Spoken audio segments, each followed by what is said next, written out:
Hey parents, it's Lindsay. I just would like to take this moment and opportunity to share with you kind of what we're thinking about with Kidventure. Over the past 7 weeks, we've had a great time with your kiddos outside. And I know there's starting to be a lot of questions of like, hey, well, what are we going to do once it gets cold? But before we get to that, I just want to take a moment to celebrate with you what I've seen God do over the past 7 weeks. First of all, we have seen almost 80 kids just participate in our tents out front. And that has been so amazing, you guys. Our team has loved spending every minute with them. We also have heard stories of kids getting to hear from the Lord. They're giving of their time, talents, and treasures to serve others. They are remembering what it means to be brave on their first day of school.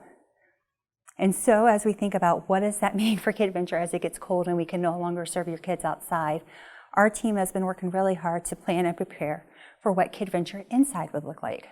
And so what that means, we are going to do what we're calling a staggered start. And so basically what we're going to do is we're going to start off with just our elementary room.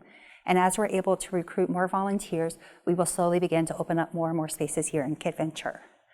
Now, for those of you who are like, okay, well, my kid's not an elementary child, what do I do?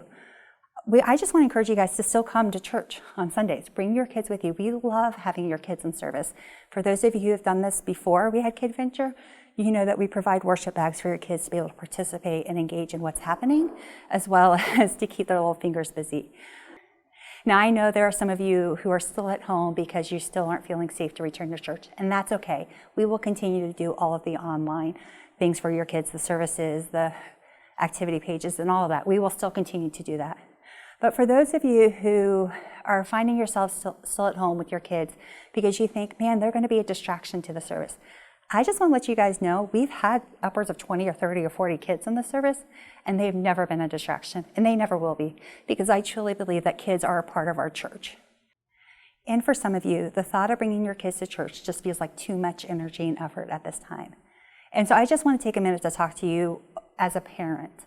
You know, for those of you who know, I have a 4-year-old, and so when we came back to church in June, you know, we didn't have kids ministry, and so I had to have my own daughter sit in service with me. And yeah, she would be like, hey, Mom, look at that butterfly over there, or look at this, or look at that. As I got the opportunity to experience church with my daughter, I just really feel like the Lord just kind of reminded me about what it means for me to parent my child in her faith.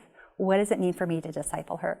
And I think having the opportunity to bring her into church, to show her what it means to gather as a community, what it means to worship, you know, what baptism was. That was her first time when we did baptisms a few weeks ago. That was her first time experiencing that. And all the questions that came from her little mouth just honestly just reminded me of my own story. And so it was so sweet. The Lord used her to remind me of just the beauty of my own salvation. And so parents with kids of all ages, I just would like to challenge you to think of this as an opportunity for you to think about how is it that you want to model what it means to be part of a community in a local church on Sunday mornings. And so parents, as we start to make the transition from outside to inside, please just stay tuned to your emails for additional information around what our new policies and procedures are going to look like and registrations and all that stuff. So thank you guys so much for participating in Kidventure so far, and we look forward to seeing you on Sunday.